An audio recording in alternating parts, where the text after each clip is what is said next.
안녕하세요. 사랑하는 성도님, 영광의 주님이 우리와 함께 하십니다. 우리와 함께 하시는 주님을 찬양합니다. 기도합시다. 하나님, 거룩하신 이름을 찬양합니다. 은혜와 사랑으로 저희들을 품어주시고 또 기다려주시고 인도하여 주시는 그 사랑에 감사드립니다. 오늘도 주님의 말씀 앞에 섭니다.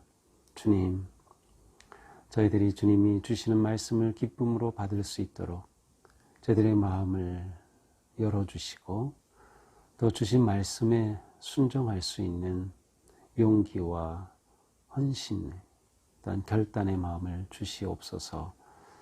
주님은 끊임없이 저희들에게 말씀하시지만 저희들은 온전히 순종하지 못하고 저희들의 뜻대로 나아가며 저희들의 길을 찾아가곤 합니다. 오늘도 주님 주시는 말씀 통하여 저희들이 다시금 생명의 길, 진리의 길로 바로 잡을 수 있도록 인도하여 주시옵소서. 예수님 이름으로 기도합니다. 아멘.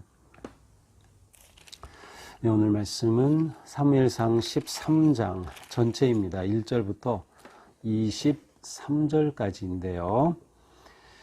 네, 제가 그냥 1절부터 묵상을 나누도록 하겠습니다. 자, 1절입니다. 사울이 왕이 될 때에 40세라 그가 이스라엘을 다스린 지 2년에. 자, 사울이 왕이 된 나이가 40이라고 하는데 또 다른 전승에서는 다른 그 사본에서는 30세로 나온 것도 있어요. 자, 그런데 이제 그 뒤에 보면 아들이 또 나오기 때문에 아마 30세로 보기에는 좀 너무 어리다. 그래서 40세로 보통 봅니다. 자, 40세에 왕이 되었고 이제 왕이 되어 다스린 지 2년 되었을 때의 일입니다. 2절 이스라엘 사람 3,000명을 택하여 그 중에 2,000명은 자기와 함께 믹마스 베델산에 있게 하고. 자, 사울이 일종의 그 군대를 이렇게 모집한 것이죠. 그런데 3,000명을 택하였는데 그 중에 2,000명은 자기 자신과 함께 믹마스와 베델산에 주둔하게 하였고요. 나머지 1,000명은 그의 아들 요나단과 함께 베냐민 기브아에 있게 하였습니다. 그리고 이렇게 3,000명만 뽑고 나머지는 다 장막으로 돌려보냈습니다. 자, 돌려보냈다는 말을 통해서 이것은 그 군사를 모집했다는 것을 알 수 있어요. 그러나 이번 군사 모집은 사실은 전쟁을 하기 위해서라기보다는 아마도 상비군처럼 모집한 것이 아닌가 하는 생각이 듭니다. 사울에게 하나님께서 주신 사명이 있었는데요. 사무엘상 9장 16절에 이러한 말씀이 나옵니다. 이제 사무엘에게 주시는 하나님의 말씀이에요. 내일 이맘때 내가 베냐민에서 한 사람을 네게로 보내리니 너는 그에게 기름을 부어 내 백성 이스라엘의 지도자로 삼으라. 우리가 이미 봤었죠. 그래서 사무엘에게 이제 사울을 보내셔서 지도자로 삼아라. 기름을 부어라고 하나님 말씀하시는 겁니다. 그가 무슨 일을 합니까? 내 백성을 블레셋 사람들의 손에서 구원하리라. 그러니까 하나님께서 사울을 왕으로 세우신 것은 실제로 이 블레셋으로부터 이스라엘 백성들을 구원하시겠다는 것입니다. 그렇다고 하면 사울은 이렇게 군대를 모집할 때 블레셋과 대적할 그러한 계획을 가지고 해야 했겠지만 3,000명만 뽑고 나머지를 돌려보냈다고 하는 것을 통해서 아마 블레셋과의 전쟁 계획은 없었던 것이 아닌가 생각해 봅니다. 자, 그런데 일이 터졌습니다. 3절이죠. 요나단이 게바에 있는 블레셋 사람의 수비대를 침해 그의 아들 요나단이 블레셋의 수비대를 공격하였습니다.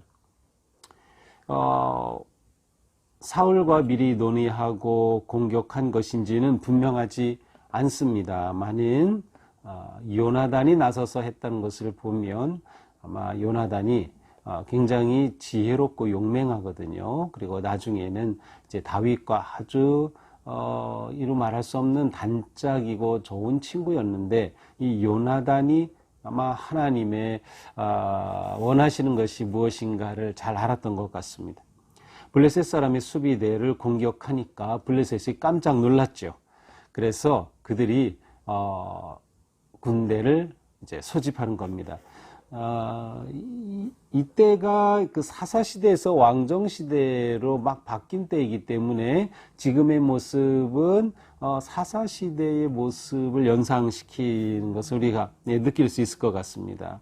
자, 이렇게 블레셋 사람이 공격했던 것을 듣고 깜짝 놀라죠. 또 사울도 요나단이 블레셋의 수비대를 공격했다는 말을 듣고서 나팔을 불어서 히브리 사람들을 모으게 됩니다. 자, 이것을 보면 앞에서 3,000명을 이렇게 선택한 것은 이렇게 전쟁을 위해서였던 것은 아닌 것이 분명합니다. 전쟁이 일어나니까 이제 전쟁을 위해서 나팔을 불어서 군대 소집을 했던 것이죠. 자, 4절에 보니까 온 이스라엘이 사울이 블레셋 사람들의 수비대를 친 것과 이스라엘이 블레셋 사람들의 미움을 받게 되었다함을 듣고 그 백성이 길갈로 모여 사울을 따르니라. 자, 이 전쟁의 소식이 알려지니까 이스라엘 백성들이 사울의 나팔 불고 소집한 것에 반응해서 길갈에 모여들었습니다. 이 길갈은 굉장히 이스라엘 역사에서 중요한 지역이죠. 초기 역사에서. 이스라엘 백성들이 모세 후에 여호수아가 이끌고 요단강을 건너서 첫 번 주둔한 곳이 길갈입니다. 길갈에 진을 쳤고 그곳에서 다시금 유월절을 지켰고요. 그곳에서 할례를 행하였고 그곳으로부터 이제 가나안 땅으로 진격해 들어가는 시작이 되었던 거죠. 우리 길갈은 굉장히 중요한 지역이에요. 몇몇 중요한 지역이 떠올랐죠. 지금까지 우리가 보면서 바로 이 길갈이라고 하는 지역이 그랬고요. 실로라고 하는 신앙적으로 실로라고 하는 지역도 그러했고, 그리고 우리가 바로 보았던 미스바도 역시 굉장히 중요한 그러한 지명입니다. 자, 이렇게 길갈로 모여들었습니다. 길갈은 이처럼 요단강 바로 가까이 있기 때문에 블레셋은 저쪽 서쪽 끝쪽 지역 중심이거든요. 그래서 거리상으로 좀 멀리 떨어져 있고 블레셋의 공격으로도 좀 안전한 그러한 곳이기도 하였습니다. 자, 5절 블레셋 사람들이 이스라엘과 싸우려고 모였는데 병거가 3만이요. 자, 블레셋이 공격을 받고 그들도 전쟁하려고 모이고 보니까 병거가 마차가 3만입니다. 마차 병거입니다. 마병이 6천이고 백성은 해변의 모래같이 많다. 백성은 숫자를 말할 수 없을 정도로 그냥 해변의 모래처럼 많았습니다. 그들이 올라와서 베다웬 동쪽 믹마스에 진을 쳤습니다. 자, 이렇게 되니까 이스라엘 백성들이 아주 위급하게 되었죠.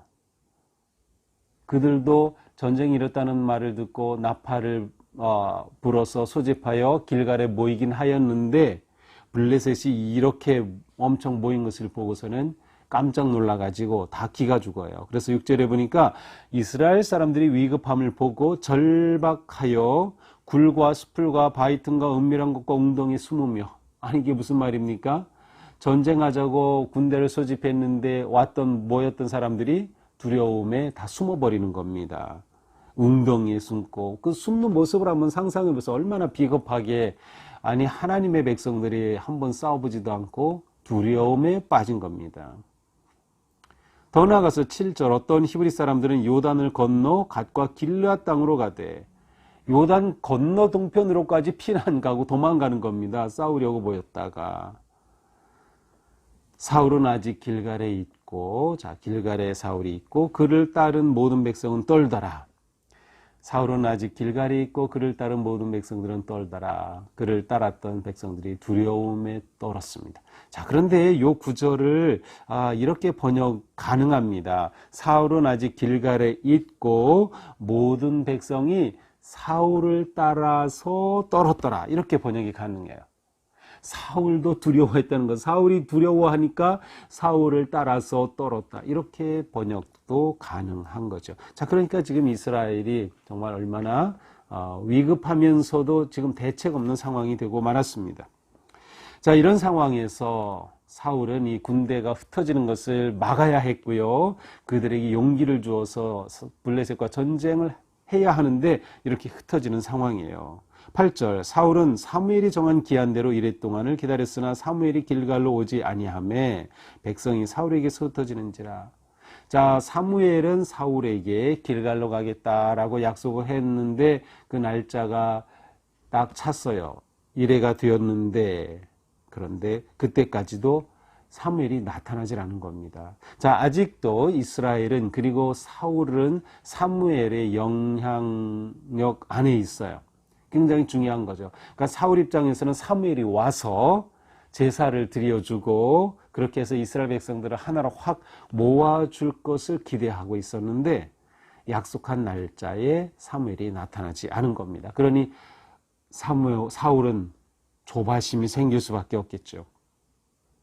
그리고 백성들이 막 흩어지는 상황 속에서 당황하겠죠. 하는 수 없이 사울이 어떻게 합니까? 번제와 화목제물 이리 가져오라 하여 번제를 드렸더니 결국 사무엘이 번제를 드려야 할 것을 사울이 자기가 번제를 드리고 말았어요. 번제와 화목제물을 가져오라고 하고 자기가 제사를 드렸어요. 그런데 이게 어찌된 일입니까? 제사를 막 드리고 나니까 바로 그때 드리기를 마치자 사무엘이 도착했어요.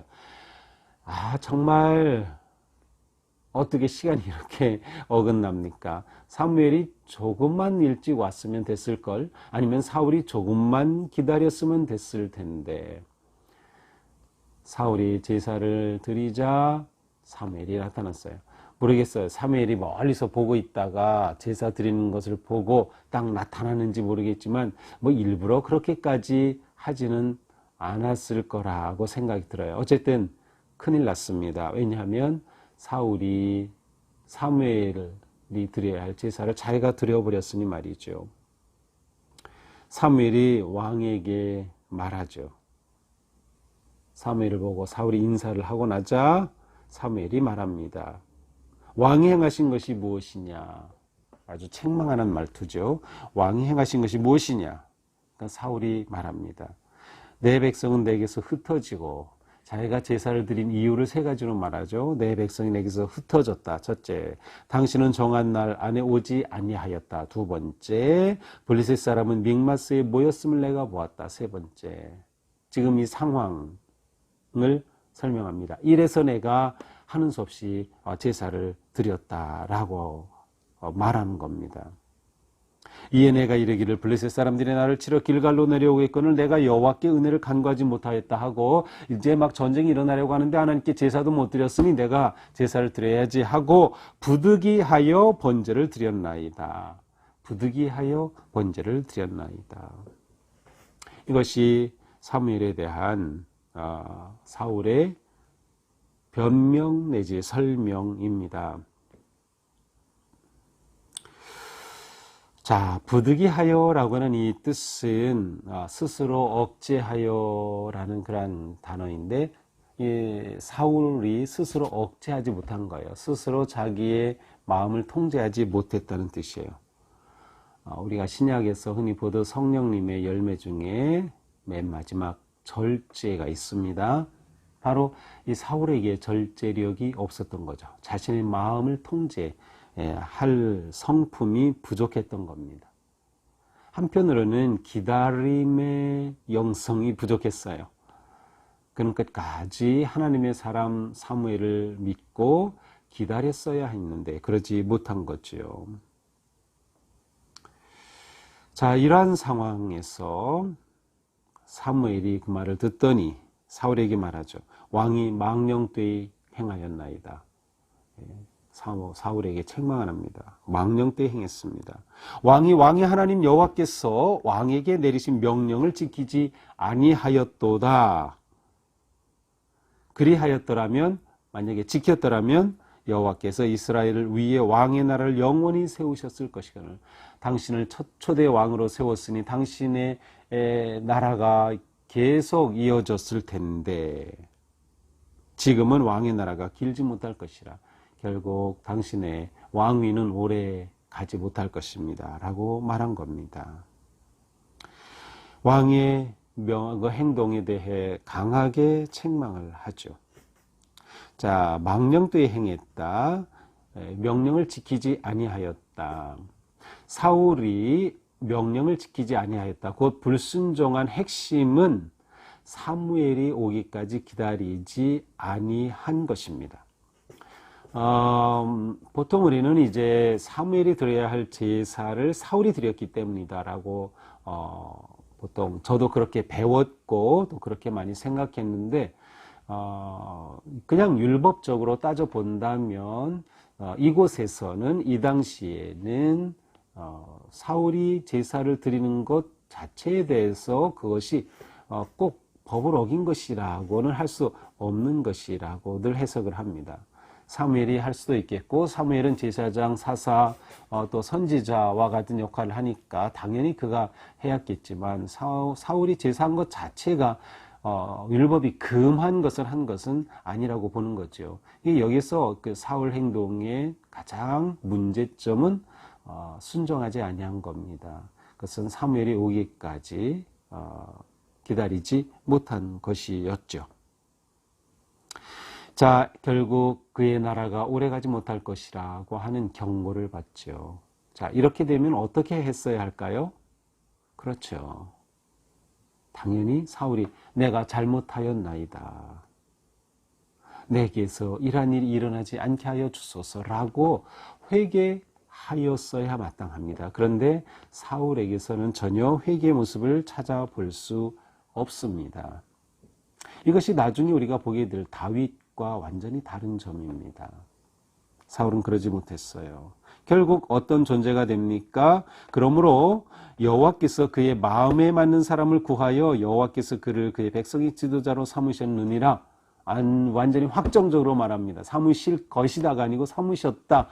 하나님 마음에 맞는 사람을 당신의 후계자로 왕으로 세우셨다라고 선언해버립니다.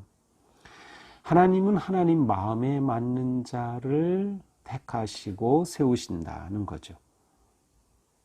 결국 사울은 하나님 마음에 맞지 않았습니다. 이것이 사울의 문제였습니다. 사무엘은 계속해서 이 사울에 대해 부정적으로 표현하고 예언하고 말을 하고 있습니다. 사무엘은 이렇게 사울을 책망한 후에 길갈을 떠나서 기브아로 올라가고 말았습니다. 15절이죠. 근데 이제 70인역이라고 거기에 보면은 여기에서 사무엘이 아니라 사울로 되어 있어요. 그래서 기브아로 간 것이 사울로 되어 있는데 사무엘이든 사울이든 어떻게 하든 뭐 전체 맥락에서는 차이가 없습니다.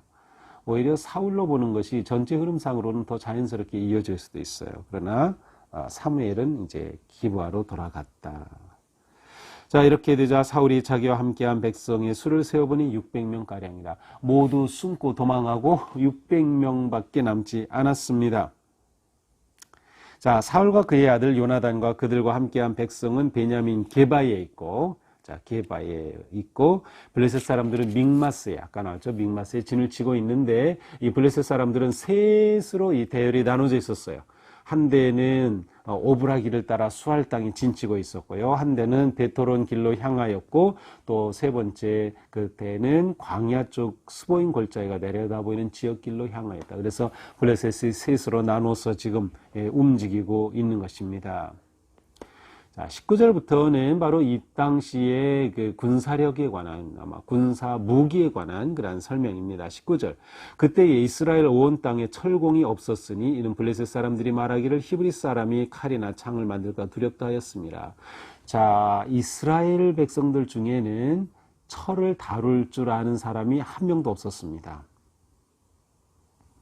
블레셋 사람들은 철을 잘 다뤘습니다.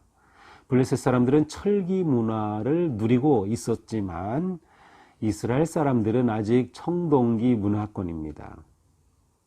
자, 그런데 이스라엘 백성들이 지금 적어도 350년, 400년 가까이 가나안에 정착하고 있어요. 사사시대를 그렇게 지내왔잖아요.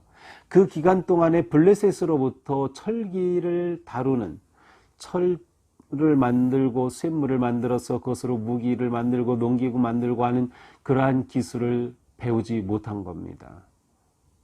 자, 이스라엘 백성들이 가나안에 들어갔을 때 제일 큰 문제는 뭐였을까요? 그들은 유목민입니다. 그리고 유랑민이었어요. 그들이 가나안 땅에 들어갔을 때 제일 먼저 필요했던 것은 가나안 땅에 정착하여 그 땅을 일구며 살아가는 삶의 방식을 배우는 거였습니다. 당연히 가나안 사람들로부터 배울 수밖에 없죠. 어떻게 농사 짓는지. 농사 접어지도 않은 세대들인데 어떻게 합니까? 농사 짓는 거 배웠어야 합니다. 그들의 문화를 배웠어야 합니다. 근데 그것이 문화만, 농사법만 배우는 것이 아니라 그들의 우상까지도 받아들이게 되면서 이게 문제가 된 거예요. 그런데 블레셋 사람들은 그들의 철기 문화를 가르쳐 주지 않은 겁니다. 전수해 주지 않은 거죠. 지금은 상상도 할 수 없지만 이 당시에는 그 문화의 발전 흐름이 아주 더딘 겁니다. 그러니까 이스라엘은 400년 동안이나 철기 문화권으로 아직 못 들어가고 있는 겁니다. 어떻게 해서라도 블레셋에서 이 기술을 배웠어야 하죠. 그런데 그렇게 하지 못한 거죠. 사실 어떻게 보면 이것이 그렇게 중요한 것은 아니에요. 신앙적 관점으로 보면. 왜냐하면 지금까지 이스라엘 백성들은 하나님께서 사사를 보내서 지켜주신 거지 철제 무기 때문에 이긴 것은 아니거든요. 사실은 지금도 마찬가지죠. 그러나 이렇게 이것을 말하는 것을 통해서 지금 이스라엘과 블레셋은 비교가 되지 않는다는 거예요. 전투력에 있어서. 20절에 보니까 그 당시 이스라엘 사람들은 보습, 쟁기죠. 쟁기, 삽, 도끼, 괭이 같은 것을 벼리려면 그것을 이렇게 만들고 이렇게 하려면 블레셋 사람들에게로 내려갈 수밖에 없었어요. 그러니까 이렇게 한 거 다 블레셋 사람들이 만든 거 빌려다가 사다가 쓴 셈이죠. 그들이 괭이나 삽이나 쇠스랑이나 도끼나 쇠채찍이 무딜 때 그리하였으므로 그것을 어떻게 벼릴 줄도 모르는 거죠. 이렇게 전쟁이 일어났을 때 이스라엘은 그러므로 무기가 없다. 철제 무기가 전혀 없어요. 딱 2개 있었어요. 사울과 요나단이 22절에 보니까 사울과 요나단과 함께한 백성의 손에는 칼이나 창이 없고 오직 사울과 그의 아들 요나단에게만 있었더라. 쇠로 만든 무기가 요나단과 사울에게만 있었어요. 나머지 백성들은 뭐예요? 그냥 농기구 가지고 싸우는 거죠. 이 싸움에서 누가 이길까요? 당연히 블레셋이 이길 것이다. 이건 객관적으로 볼 때 싸움의 대상이 되지 않는 이스라엘입니다. 지금 블레셋은 병거만 3만, 모래알같이 많은 군사력인데 변변한 무기조차 없는 이스라엘 백성들은 두려움에 질려 떨 수밖에 없고 도망가 숨을 수밖에 없는 상황이었던 것입니다. 자, 이것이 이제 오늘 본문의 내용입니다. 자, 이렇게 이제 블레셋과 전쟁이 일어난 내용인데요. 사실 이 앞에 전쟁이 한 번 있었습니다. 그렇죠? 11장에서 보면 사울이 암몬을 물리치잖아요. 그렇다면 이때도 역시 이스라엘은 가진 무기가 없었던 거죠. 하나님이 그들과 함께 할 때 승리할 수 있었던 겁니다. 자, 결국 그렇다면 이번 블레셋과의 전쟁에서도 승리는 누구에게 달렸습니까? 그렇습니다. 하나님에게 달려 있어요. 아마 이것을 사울은 알았기 때문에 어떻게 해서든 제사를 드리고 하나님을 개입시키려고 하는 그러한 행동을 무리하게 불순종하면서 했던 것이겠죠. 그러나 중요한 것은 마음의 문제였습니다. 정말 하나님을 사랑하고 정말 의지하고 하나님이 승리의 주인이시라고 하는 것을 믿기 때문에 그렇게 하렸던 것이 아니라 형식적인 겁니다. 형식적으로 제사를 드린다고 하는 것 자체가 승리를 줄 것인가? 그러지 못한 거죠. 여호와의 궤가 있다는 것 자체가 승리를 주었나요? 아니었죠. 사실 이번 전투에서도 여호와의 궤를 끌어들였어요. 오늘 본문에 나오지 않지만 이제 뒤에 가서 보면 또 나와요. 형식에 빠져 있죠. 결국 마음이 중요한데 진정한 신실한 믿음, 신앙이 중요한데 신앙이 빠진, 마음이 빠진 어떠한 행위, 어떠한 형식, 어떠한 제사도 아무런 힘이 없는 것을 우리는 보게 됩니다. 자, 오늘 말씀을 보면서 우리는 첫째, 전쟁은 누구에게 속했다? 그렇습니다. 하나님께 속한 것이다. 전쟁은 하나님께 속한 것이다. 사울의 문제는 하나님을 온전히 의지하기보다 자기의 의지가 강하였습니다. 제사를 드림으로 이 전쟁을 하나님 편으로 이끌어 보려고 시도했지만, 그러나 그것은 그의 마음은 그러지 못했던 것이죠. 그는 절제력이 없었습니다. 자기를 통제할 수 없어 자기 힘에 끌려간 겁니다. 자기를 절제할 수 없었던 사울은 결국 이 전쟁 앞에 무기력한 모습을 보이고 있습니다. 사랑과 마음이 없는 제사로는 결코 하나님을 감동할 수 없습니다. 하나님 마음에 들지 않는다면 어떠한 전쟁도 승리할 수 없습니다.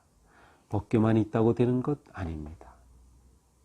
제사를 드린 형식이 있다고 아닙니다.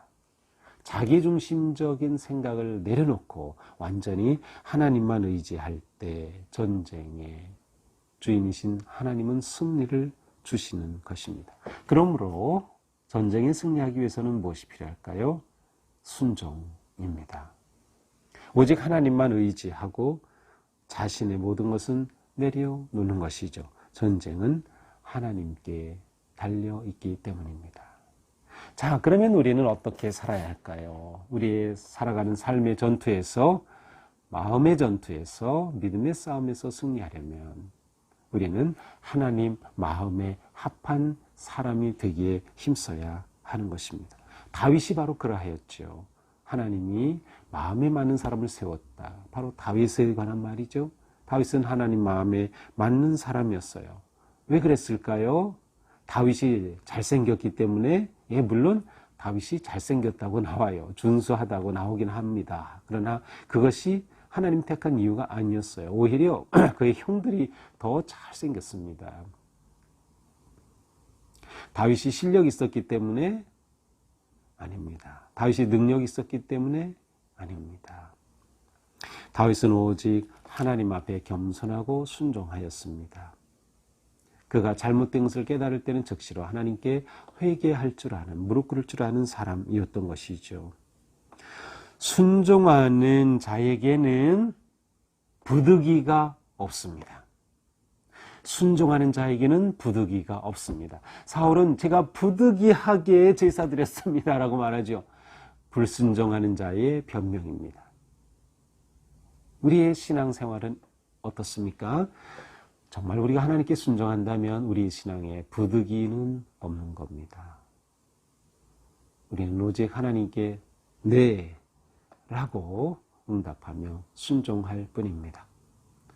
전쟁이 일어나 대적이 바로 코앞에까지 쳐들어오는 한이 있더라도 부득이는 없는 것이다. 이것이 순종하는 성도에게 있어야 할 모습이죠. 결국 하나님은 순종하는 자를 찾으시고 순종하는 자가 하나님 마음에 합한 사람이 되는 것이죠. 자, 또한 우리는 사울의 모습을 보면서 급할수록 기다려야 한다는 것을 보게 됩니다. 기다림의 영성이 매우 중요합니다. 우리가 살아가면서 기다림의 시간들이 얼마나 많습니까? 그렇습니다. 우리는 믿음 생활에서도 잘 기다릴 수 있어야 합니다. 정말 기다리고 또 기다렸는데도 또 기다려야 할 상황들이 우리에게 너무나도 많죠. 그래도 우리는 기다리는 겁니다. 기다림의 영성은 무엇이기 때문에? 바로 전적인 하나님에 대한 신뢰이기 때문입니다. 기다림의 영성은 하나님을 믿고 의지하고 신뢰함 없이는 불가능한 것이죠. 오늘 우리는 사울의 모습을 보면서 하나님 마음에 맞는 사람이 되기를 사모하고, 그래 내가 주님께 순종할 때 내 인생에 부득이는 없다고 다짐하면서 하나님을 기쁘시게 하고자 하는 그러한 마음으로 오늘 하루를 신실하게 승리하며 살아갈 수 있기를 축복합니다. 기도합시다. 주님, 오늘 말씀을 통해서 또 저희들을 깨우쳐 주시니 감사합니다. 우리의 싸우는 믿음의 전투는 오직 하나님께 달려 있기에 저희들 순종하며 하나님 마음에 합한 아들, 딸들이 될 수 있도록 인도하여 주시옵소서. 급할수록 기다릴 수 있도록 더욱 주님을 의지하고 신뢰하게 하여 주시옵소서. 하나님의 마음을 따르고 추구하는 저희가 되게 하여 주시고, 어떤 상황에서도 순종하는 마음으로 부득이를 허락하지 않는 우리의 삶이 되게 하여 주시옵소서. 예수님 이름으로 기도합니다. 아멘. 네, 오늘도 주님의 은혜 안에서 우리의 삶이 순종하며 복되고 거룩한 길로 나아가는 아름다운 하루가 되기를 축복합니다. 사랑합니다.